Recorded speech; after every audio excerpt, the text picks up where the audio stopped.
I think we've managed so far to complete the process and come up with an updated NDC, not by ourselves but through a collaborative process with partners and other stakeholders. I think we have a good relationship with others, and they kind of come within the process and help us through collaboration workshops several times throughout the process to give a realistic target and realistic actions to reach this target, and in general a realistic document that we can, the government and the country can appreciate and realistically try to implement.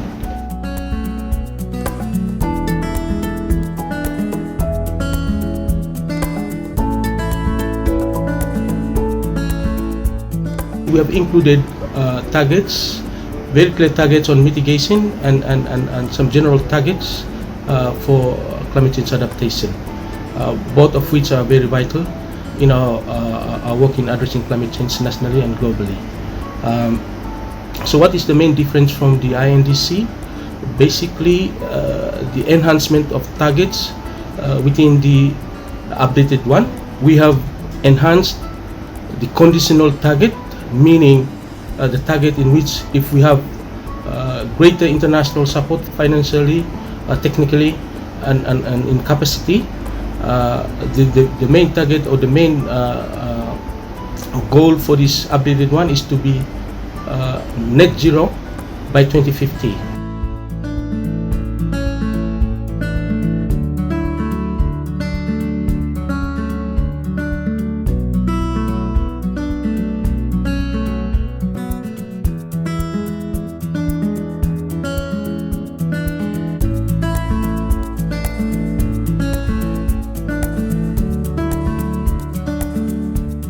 The other targets for 2025 and 2020 are basically, or the conditional, are basically the same as the INDC, of which we want 25% reduction in emission by 2025 and 45% by 2030.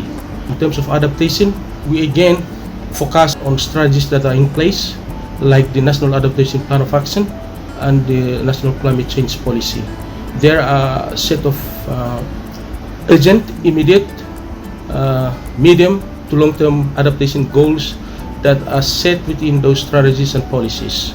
For instance, we'll try and look at short to long-term climate change adaptation and DRR issues, and like things like urgent or episodic extreme events. We'll try and address them, as well as medium to long-term adaptation to climate change issues such as enhancing ecosystems, relocation, and other long-term areas in which we can look at addressing in terms of adaptation, such as climate-proofing infrastructure, etc. How will the implementation of the target benefits the people? I think I always see it is in both ways. Not only that it addresses, it gives us the opportunity on the global scale in fighting climate change. When we look at climate change mitigation in terms of emission reduction, although we have insignificant reduction, but we have a role to play because we are party to the whole convention. So we have a part to play. So we are showing it by implementing various clean energy or other mitigation technologies in the country.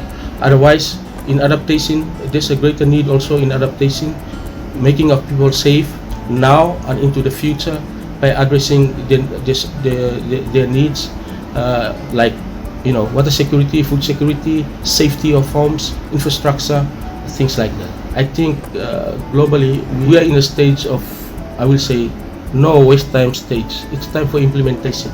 So what will ensure the implementation of this document be realistic is what we want. So it's obviously support to financial support, technical support, capacity support is the way forward in order for us to reach the target that we have set within the NDC.